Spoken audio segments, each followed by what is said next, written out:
Hey, welcome on this episode of Smart Tech. And today we are talking cybersecurity. But first of all, I'm Barije Andrew, your host. The first question is hacking real in Uganda? Yes, it is real. Today we examine the state of cybersecurity in Uganda. Hundreds and thousands of websites are hacked on a daily basis globally. How best can you protect your passwords? How best can you not lose your financial information and highly classified records? More of this coming up in the program. I'll be right back. With an increasing number of users, devices and programs in the modern enterprise, combined with increased deluge of data, much of which is sensitive or confidential, the importance of cybersecurity continues to grow. The growing volume and the complication of cyber attackers and attack techniques compound the problem even further. Maintaining cybersecurity in a constantly evolving threat landscape is a challenge for all organizations. Traditional reactive approaches in which resources were put towards protecting systems against the biggest known threats, while lesser known threats were undefended, is no longer a sufficient tactic. A number of platforms, most especially social media platforms, inclusive of financial platforms such as bank accounts, have been a victim of hacking. In recent times, we have seen a growing level of usage of technology. In Uganda right now, we have over 55% internet penetration rate in the country. We are also having, I think that's mobile penetration rate, about 48% internet penetration rate. This indicates that we are having a significant number of Ugandans that are using technology for their day-to-day activities, be it social media activities, mobile money activities, internet banking, day-to-day activities. So as we have seen a growth in usage of these systems, subsequently we are also seeing a rise in terms of attackers. Hackers are basically people who take advantage of weaknesses in your IT systems to divulge sensitive information, to steal money, to expose certain content like pictures, to defame. So there are very many objectives why people hack systems. And we have seen growing levels of attacks on systems, right from individuals on their social media to advanced attacks that are hitting banks, telecoms, and all of this key infrastructure that we have. In recent times, we have seen growing levels of attacks on social media. People's accounts are being hacked, especially when you have a high following. You find that they have hijacked your account. High following accounts these days are actually very attractive to hackers because they are being used to promote certain agendas, either advertise certain products or gain followings for certain purposes. So you find that social media is now one of the top attacked platforms. WhatsApp is continuously being breached. Why? Because we are having people containing sensitive messages and pictures on their phones. I think today most of us spend more time interacting with our phones than any other gadget that we have. That also means that we're having a lot of sensitive and important information that if it fell into those hands of those hackers, then it would be very attractive to them. So overall, we see that there is a growing level of attacks on systems, mobile money. Increasingly, mobile money accounts are being hacked, both from external as well as internal connivance within telecom companies. They have themselves come out and acknowledge this as well. So all of these contribute to the increasing levels of cybercrime that we're seeing, and subsequently it calls for us to now start thinking actively how do we build necessary defenses, one at a personal level, but also at organizational level. Strong cybersecurity strategy can provide a good security posture against malicious attacks designed to access, alter, delete, destroy, or extort an organization's or user systems and sensitive data. Cybersecurity is also instrumental in preventing attacks that aim is to disable or disrupt a system's device or device operations. How can one identify an avenue that will land them in a hack? So I'm going to answer that by introducing a new term called social engineering. Social engineering is basically a technique that hackers use to divulge confidential information, or rather to get you to divulge confidential information easily without going through the effort of breaking into your phone, bypassing your firewall, doing all this aggressive stuff. In social engineering, an attacker is trying to get an easy way for you to expose yourself. One of them would be to share your passwords or to share your PIN numbers or anything that can get either access to more systems or to expose you. Now, statistics has shown that today's attacks are actually being enabled by over 93% social engineering, which means that anyone who can successfully defend themselves against these basic tricks, and I call them basic because they are very weak, but somehow people fall for it. One case in point, I recently received a message from a sister-in-law of mine, and she says, "Hey, is it you in this video?" So this is a lady, and she had never sent me a message before, but now I see saying, "Is it you in this video?" And I'm thinking, what is in that video? But of course, because I know how to detect these threats, I didn't click on it. And later when I told her about it, indeed she confirmed that I think my account has been hacked. Now, these are common tricks that most of you may have actually seen. You receive messages with links and you just quickly click on it. You receive messages from people whom you're not expecting a message from, and it has a photo that is not, you're not sure what the photo is talking about. Did you know that now you can embed an attack technique on a photo, on a PDF file, on a Word document? You see that? So it can be very unsuspecting for you. You go ahead and click on it, and the next thing you know, you have been exposed. So overall, if you're able to, one, avoid clicking unnecessary links, okay? Two, you're able to avoid sharing your PIN with untrustworthy people. Not even untrustworthy. Do not share your PIN with anyone unless you're very sick in the hospital bed. Do not share your PIN with anyone. Other ways in which you can be affected by social engineering are things like those websites. There are websites that you receive and it says fill on this website, apply for a green card, you have won a free Toyota. Manya Toyota is giving away their 10th anniversary. There is a lot of, I think they are very gibberish, but it is very unfortunate that very many of us actually fall for these things. So what I need you to understand is that if you are able to protect yourself from these basic tricks, you are actually reducing your risk by up to 93%. You can see how. While you seek safety and conveniency in your digital life, the bad guys seek vulnerabilities. You may not think you're vulnerable, but if you own a device that is connected to the internet, you are at risk. This is how you can find out that you have been hacked. Some of the basic signs, of course, you will notice that there is a strange way someone is posting. Now, most probably you, the owner of the account, you will not be the first to notice that you have been hacked. Someone else will tell you, "Andrew, why are you posting this kind of things?" And you're like, "What are you talking about?" In most cases, I have seen people who they only discover after a few days when everyone else is concerned. So what I would ask people to do, first of all, let us be each other's keepers, okay? If you notice that there is something that is strange that someone has posted and it is unusual, it could be abusive messages on targeting people, it could be pornographic content, it could be selling certain strange products, and you find that it is not usual of this person, call them up. Say, "Hey, I've seen this on your social media. Is it you really who has posted this?" And you'll find that you have helped them out.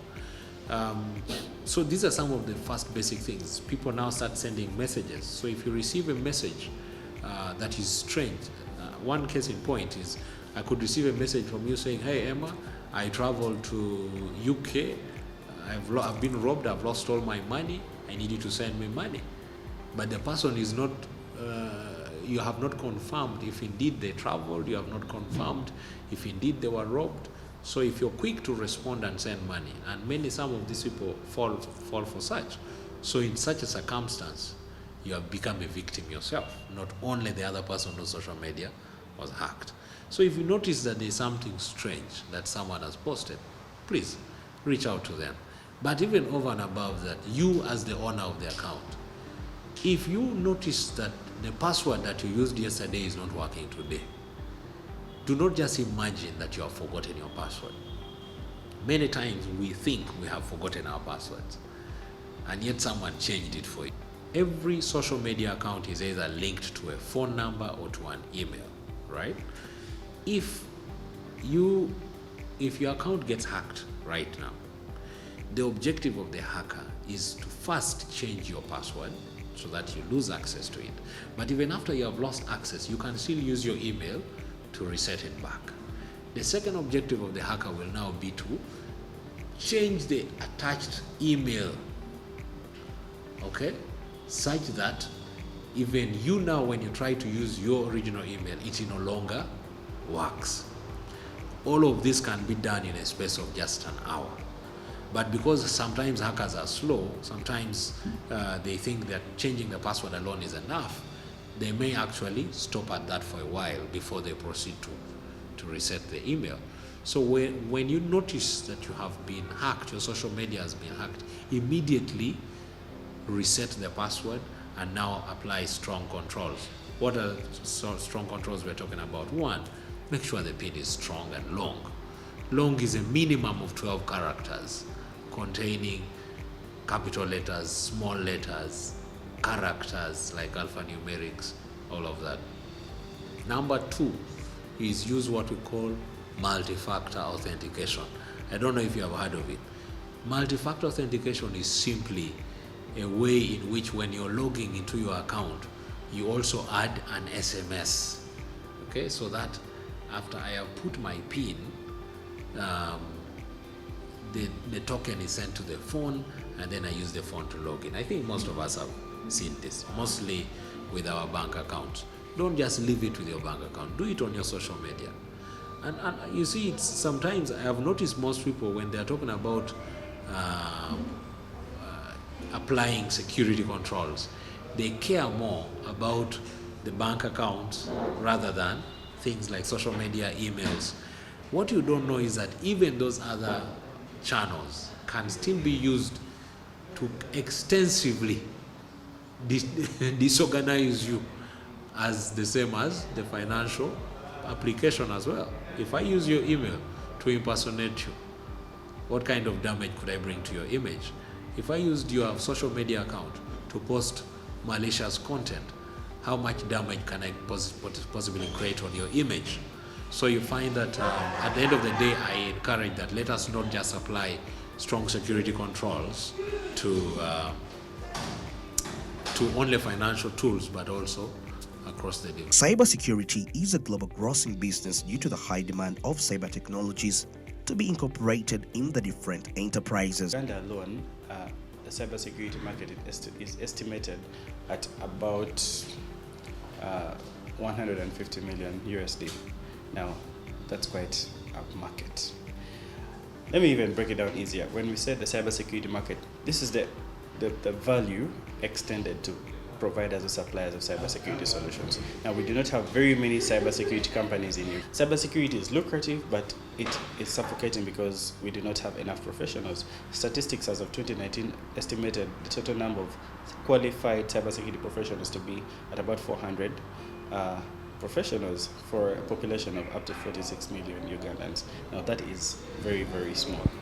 The other challenge we also have is that we have very many professionals who are qualified but yet do not ably deliver on technical solutions in the cybersecurity space. So it's a very big struggle. However, there's a very big opportunity because post-COVID, you see a very high spike in internet penetration, in appreciation of technology for regular business operations. So yes, cybersecurity as a business is lucrative, but everybody, is welcome to explore it as long as they have the nerve and the persistence to navigate through the tough waters. Findings indicate that cybersecurity threats in Uganda occur mainly at internal and external levels.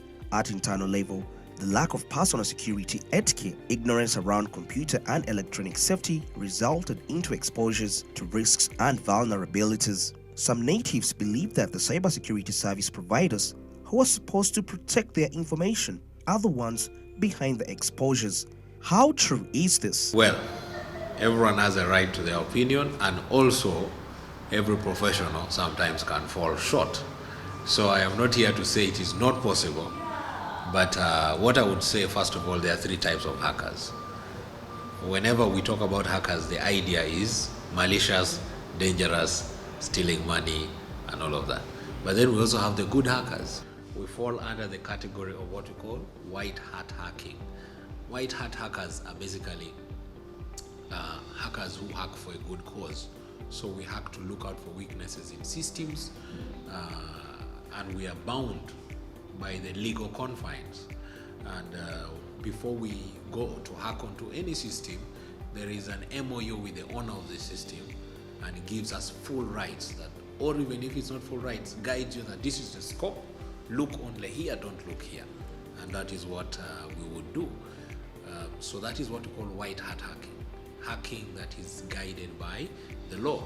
And it's always designed for a good purpose, to look out for weaknesses and advise the institution to fix them before it can actually be used by the bad guys. Then we have what we call gray hat hacking. Gray hat is somewhere in between black and white, as you can see it.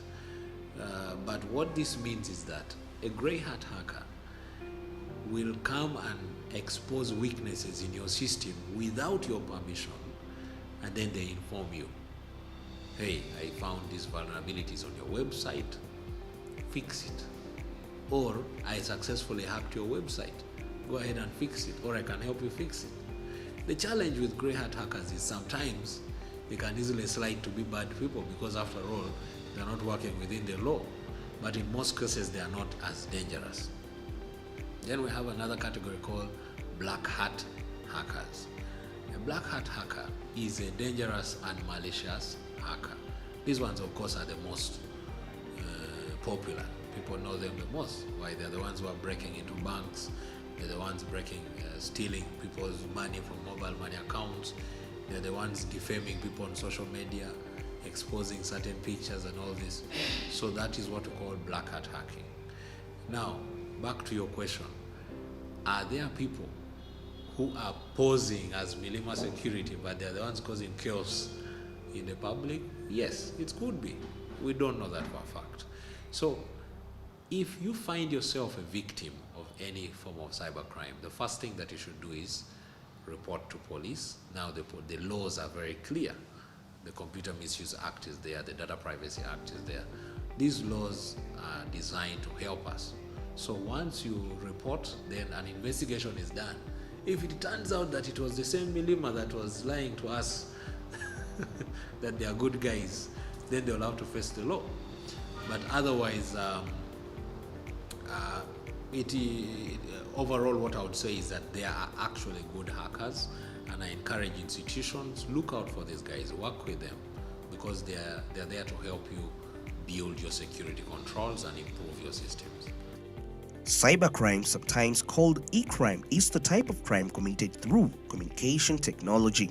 The crimes are committed using computer systems, and the computer networks are used to facilitate commission of the offense. These are committed through internet, such as cyber harassment, antisocial activity, money laundering, which calls for the need of cyber services in Uganda. As serious in Uganda? Well, the news shows for themselves. In recent times, we have been seeing several banks registering significant losses, either through mobile money fraud, through internet banking fraud, through agency banking fraud, through internal fraud. All those are hackers. Hackers don't need to be wearing hoods, sitting in basements in a dark environment where there's water dripping, You see, movies have created a very, very wrong scenery of what hackers look like. But a hacker is anyone who can bypass security controls to be able to achieve their malicious objective. Anyone can do that. Even the staff member seated next to you can bypass your password, and they're able to log in as though it is you. Isn't that a hacker? They are. In recent times, we have seen increasing numbers of losses. As of 2020, the CID report indicated $3.5 million that had been lost. $3.5 million is not small money. That's over 15 billion. But that is just what was reported. This year alone, we have investigated various crimes, combined total of over 1 billion shillings that has been stolen. If this is just one unit of Milima investigating, there are many other people that are doing the same, then how many losses are we actually seeing as a country? It is significant. So when we say that hackers are not there, then you are saying that because you have not yet fallen a victim. But I also doubt most of us have been victims, only that sometimes we downplay it. For example, if your social media account has been hacked, was it a white man who hacked it? Was it some guy in the movies? It is a normal guy next to you who hacked it. If your fingerprint has been bypassed and someone has access to your phone or your WhatsApp, that is a hack. So it is important that right now we start taking serious caution, because after all, we are using these systems every day. We're using e-commerce platforms to sell our shoes, to sell our clothes, to sell food, to buy TV, flat screens. We're basically living online. I am able to order a surfboarder using my phone. I'm able to order Uber using my phone. I'm able to call for food using my phone. These things are no longer far-fetched. We should stop that mindset that cybercrime is far from us. It's here with us.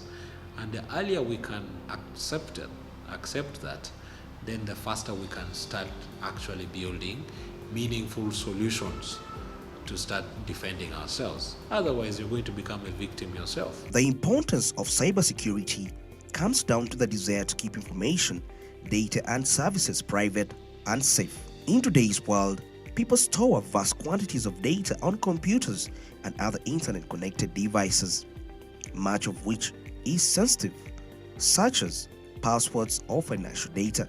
If a cybercriminal was to gain access to this data, they could cause a range of problems. They could share sensitive information, use passwords to steal funds, or even change data so that it benefits them the same way. This has resulted into development of the different softwares. For example, the Grey Hammer, a locally developed software responsible for scanning breaches and also measuring the strength of a website.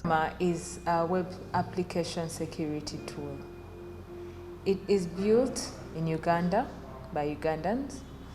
The goal for Grama is to help all small business owners to manage their security. We acknowledge that all small businesses, all businesses are now going online, and everyone is targeting their clients online. But they also need to put into account the risk they're taking while they're going online.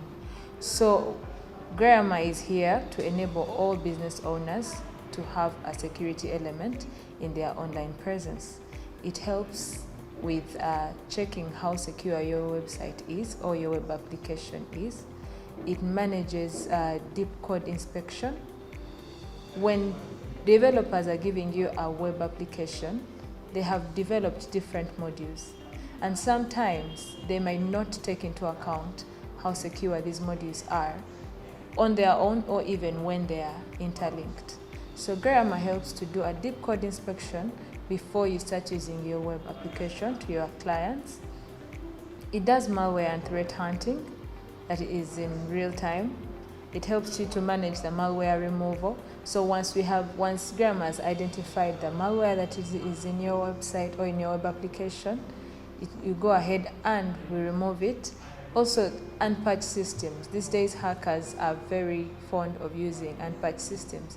An unpatched system is when there's been a vulnerability that has been noticed, the developers of that system, they create a solution to protect all applications built on that system, or built on their for example, on their infrastructure that is built using their systems. So if you do not apply that patch, it becomes a vulnerability for your web application. So if it is unpatched, Grammar is going to help you to notice that, and also surveillance and monitoring. We are a team of security analysts that are attached to different accounts. When you take Grammar on, you become an account for us, and you're attached to a security analyst who is going to give you in real-time updates, who is going to manage your account, making sure you have a report, making sure you are aware. So we are making sure that you have zero downtime in your business while you're online. So that is what Grammar is, and that is what it is. And welcome back from the first part of the show. And we are heading into the demonstrations where we find out, how does this work? How do you apply the right password? How do I know that my password can easily be hacked? And of course, how do I know that my password is hard to track? So Grammar is built in a very easy way so that anyone who is using it doesn't need to always contact a technical person, so they can run it on their own. Our goal is to make sure that it is easy to use, it's affordable. So this is what its interface looks like. We give you an opportunity to run a simple scan, which we call a light scan. But to view all the results, you will need to open an account with us. Now I am already logged in, so if I run a scan on, for example, Smart 24,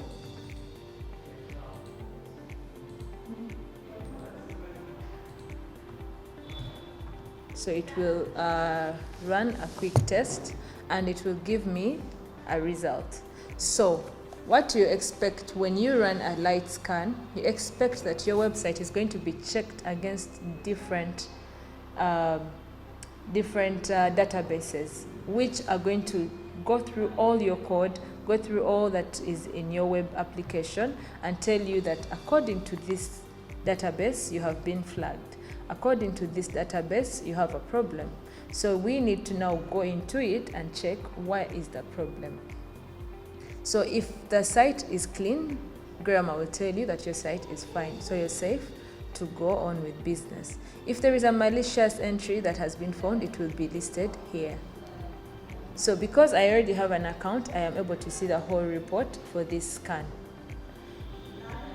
And that's how a light scan looks like. So any website, anyone who has a business and has an application, they can run a light scan using Grammar. So once it tells you, we have put here a small demo on how to use Grammar and how it works, just like I have explained, and its functionalities that I've just explained: deep code inspection, malware threat analysis, managed services. So this is exactly how Grammar looks like. So I will talk a little bit about how easy, how cheap it is, or how affordable it is. Anyone who owns a website can now run cybersecurity services for as low as $8. So for $8, we can be able to do scanning, deep code inspection, and these simple scans. But you can do this for fewer websites. Then if you choose the medium, which is business, you can get an analyst attached to your account, which is the best anyway. So you can go up to 5 malware removals per month. And then for the enterprise, which is only $15, please, this is about 55,000 Uganda shillings. So you have a 24/7 live assistance. So you are attached to an analyst who is in Uganda that can come to you anytime. If you have a problem, Grammar is that tool that will help you to actually have a personal touch in your cybersecurity journey. Yes, so this is how finish the light scan. So with a deep scan, we would need to have our account manager is going to request you to give her or him the server URL, FTP user credentials, and the password. So we have already entered our credentials for one of our clients to run a deep scan. So we can now initiate a deep scan. This could take a longer period of time. And so you initiate your scan and the results will start showing. So you can add up to a given number of websites depending on the package you have subscribed to, and you can be able to scan them as many times as you want throughout the month. Even you can always reach out to our analyst to get updates on how your website or your web application is doing. So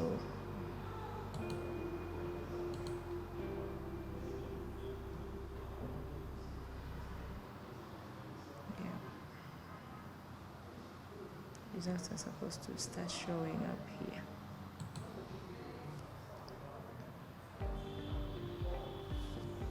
Okay, so server results refresh successfully. So this it's going to be checked according to all these databases. So they're all in queue. So this could take some period of time, like an hour or 30 minutes, depending on how many pages you have in your web application or in your website. So once it's done, it will either show you green or red, depending on the result that you will have got from that database. So that's how a deep scan works. So how do we get to know how a website is standing? We use different tools. For example, after running grammar and realizing how weak, how strong or weak a website is, we need to go into our other tools, for example, to find out what is open, what can we use, and what can we not use. So we have to first make sure that we can, first of all, reach that website. For example, if we are to look at Milima Technologies.com, we have to make sure that we can communicate with that website. So if we can get feedback from that website, which is showing up here, we know that it is up and we can be able to send our information to it. So we need to first of all establish how it is looking like, what's open, what can we use, we need to get clues in a process which we call reconnaissance, and that is what I'm going to base on mostly. Reconnaissance is also part of social engineering that we talked about earlier, where someone tries to get to know you as the target. So we collect information or we gather information about the target who we want to reach using different tools. So here we're just going to get to know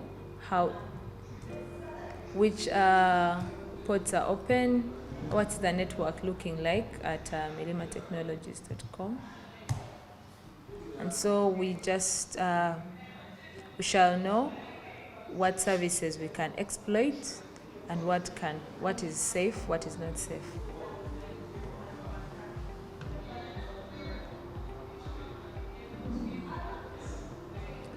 Yeah. So as you can see, we have open ports we have open services. Some are okay to be open, others don't need to be open. When you discover which ports are open or which vulnerability a target has, then that is your way in, and this we can do on Facebook, we can do on Instagram. And so when when a hacker sends you a link that has been created, they're expecting that you are interested in these things because they have done enough research about your account, about the things you post, the places you go to, the people you hang out with.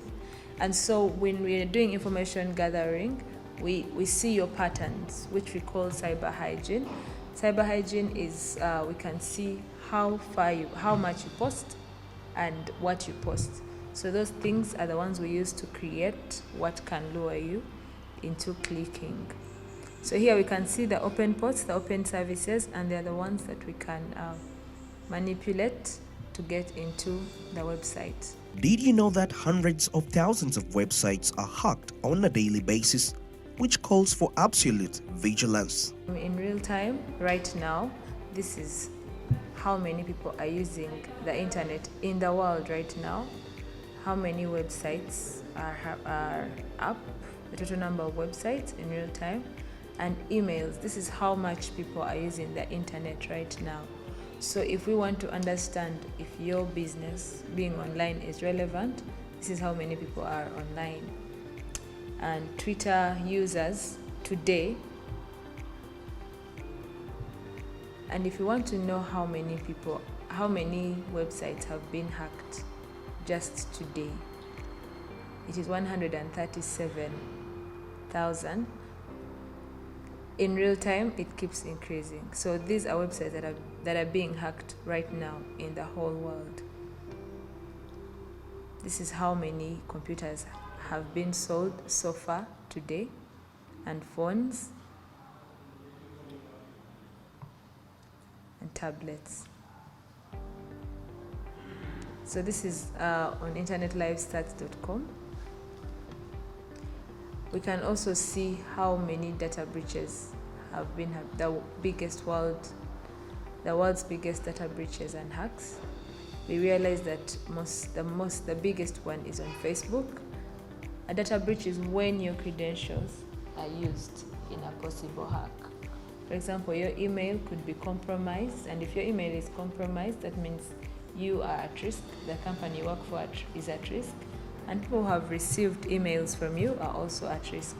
So we have the biggest data breaches at Facebook. Twitter also has been part of a data breach before. As you can see, this is in real time. This is it continues. This is in 2022. So Facebook is still the biggest one for 2022.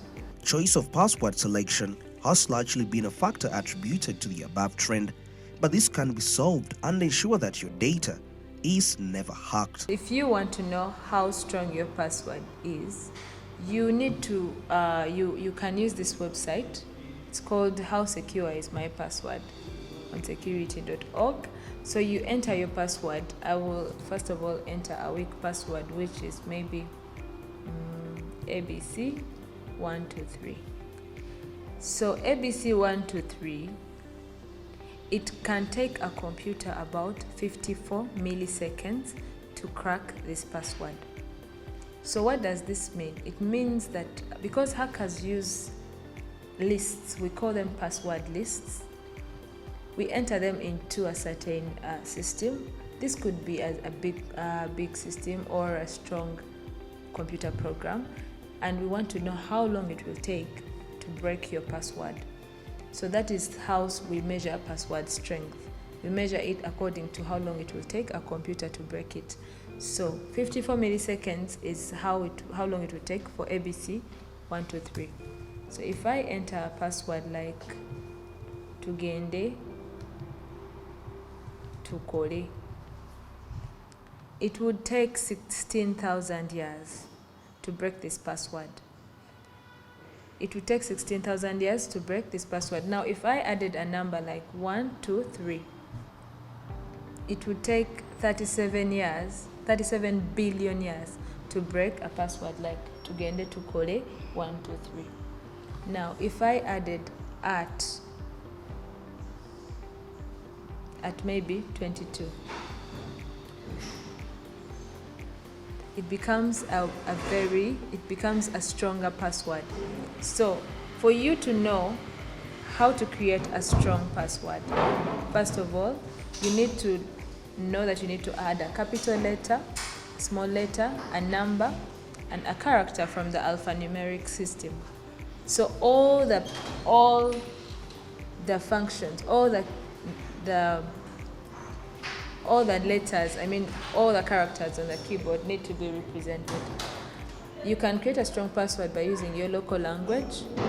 You can create a strong password by using all the characters we've mentioned, including capital and small letters. So we're going to check another password, for example, Tuchikole. You can change letters in two numbers. For example, Tuchi, Ko, Le. Instead of E, I will put a 3. And that becomes already a stronger password. Then I can say capital N, and then I put 3 instead of E. And then I'll say Tuchikore Nera. So instead of A, I will put at. So I know in my head that I want to write Tuchikore Nera, but I'm not going to write the letters. So I will write, instead of E, I write a 3. So I replace numbers with letters, and it's already a strong password. So if I put at 22, that's already a strong password. So that is how you can create a very good password that cannot be easily broken. Companies need cybersecurity to keep their data, finances, and intellectual property safe. Individuals need it for similar reasons, although intellectual property is less of a factor, and there is a higher risk of losing important files, such as family photos. In the case of public services or government organizations, cybersecurity helps ensure that the community can continue to rely on their services. For example, if a cyber attack targeted a power plant in a nearby city, it could cause a city-wide blackout. If it targeted a bank, it could steal from hundreds of thousands of people. I think post-COVID we saw a significant migration to online systems as far more than ever before. I remember when I first went to Kenya, when I last went to Kenya before COVID, it was 2019, and guys, life was normal. People are exchanging cash and all this. Recently, I traveled back there, and no one is accepting my cash. If you are not Lipa M-Pesa, I'm like, what is going on? So that only goes to indicate they have gone fully digital. Uganda here, we haven't really embraced cashless as much, but nonetheless, as businesses, we have increasingly embraced technology for day-to-day operations. Most businesses are now having either work from home or hybrid format. That means that your servers have to be accessed from anywhere for your staff to do their work. We are seeing increasing levels of cashless payments within financial institutions, so there's less of money exchanging hands. More money is now being kept within cashless environments. We are seeing increasing levels of paperless environments within institutions. All of these are good indicators of positive embracing of technology. Subsequently, we have also seen increased level. What this also means is that we could be a victim anytime, and many of us, our websites are hacked on a daily basis. Just last week, I saw about 3 government institutions whose websites were hacked. So with this, you are seeing an increasing level of exposure for institutions. What does this mean for a business? If a company, a media house like Smart24, finds out that there is someone who has hijacked their website and is busy posting malicious content, what would that mean for the brand? What would it mean for the customer base? How would they trust you if they know that you have become a victim? This therefore means that we must become far more aware and cognizant of the fact that your business could be on the line even though you have not done anything about it. Putting in place the right security controls, investing significantly in the technologies, building the right technical teams to defend your systems, training the staff members to know how to detect and respond to this crisis, being able to build the right policies, implementing the right procedures in the event of an incident. All of these are necessary tools to help you build your resilience as a bank, as an institution, as a company of any nature, so that you are able to effectively respond to any form of cybercrime. What does it take to pursue cybersecurity as a business? To own a cybersecurity company, it's as easy as knowing what cybersecurity is, because you cannot sell what you do not know or are not passionate about. Now, this is a very tricky one. Cybersecurity is not a kind of service that you will gamble about. If I tell you that I have been hacked, If I tell you that, if I am a banker and I tell you that I've lost $500 million, you better give me your best bet that you can solve my problem, or at least get me 98% closer to the solution.